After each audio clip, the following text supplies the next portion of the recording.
आता आपण बनवूया काळ्या वाटाण्याची उसळ। त्यासाठी आपल्याला लागणारे साहित्य आहे एक टोमॅटो, एक कांदा आणि थोडं खोबरं आणि थोडी कोथिंबीर। आता हे सर्व आपण एकत्र वाटून घेऊया। खोबरं, एक कांदा आणि हे टोमॅटो आणि थोडीशी कोथिंबीर।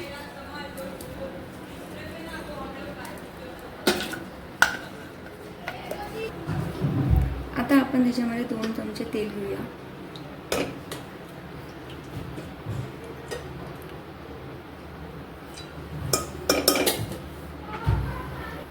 आणि अर्धा एक कांदा घ्यायचा आपल्याला आणि थोडंसं जिरं टाकायचं आपल्याला फोडणीला। आता आपण याच्यामध्ये थोडंसं जिरं फोडणीला घेऊया। जिरं चटण्यामध्ये अर्धा कांदा कापलेला तर कापून टाकूया आणि थोडंसं लाल करून घेऊया।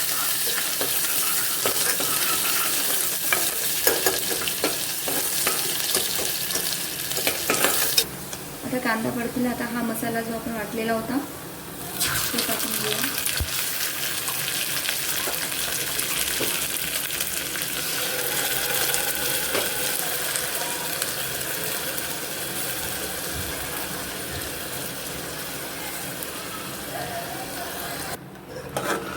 आणि आता मसाला हा चांगला परतवून घेऊया तेल सुटेपर्यंत।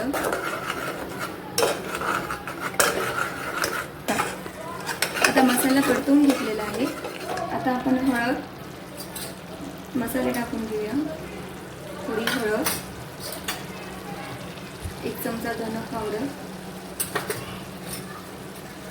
आणि आपलं लाल तिखट तुमच्या आवडीनुसार टाकून घ्या। आणि हा सुहाण्याचा छोले मसाला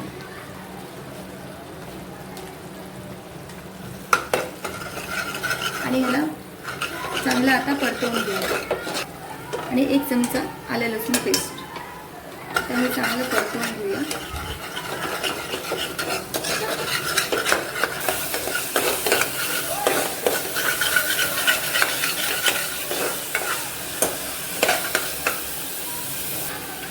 आता हे भिजवलेले काळे वाटाणे आता आपण याच्यात टाकून घेऊया।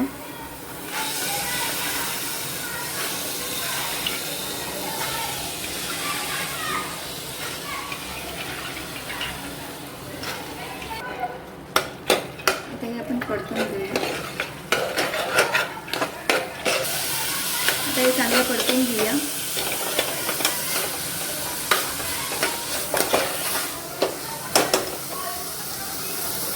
पाणी टाकून घेऊया।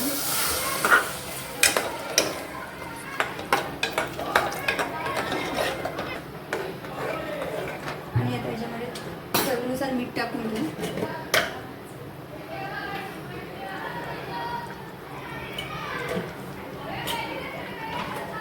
आणि काळे वाटाणे शिजत नसतात म्हणून त्याच्यामध्ये थोडासा चिमूटभर सोडा टाकून घेऊ, म्हणजे काळे वाटाणे चांगले शिजतात। थोडासा चिमूटभरच टाकायचा। आता आपण याच्यावर 4-5 शिट्या काढून घेऊया। हे झालेलं आहे। आपण आता गॅस बंद करून घ्या आणि कुकर थंड होऊन देऊया। आता आपल्या काळ्या वाटाण्याची उसळ झालेली आहे। चला आपण बघूया आता कशी झाली।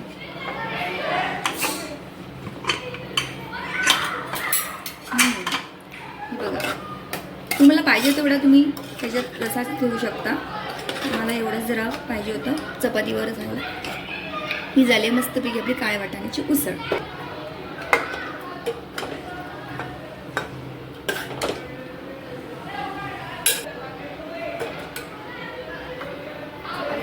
मस्तपैकी खा।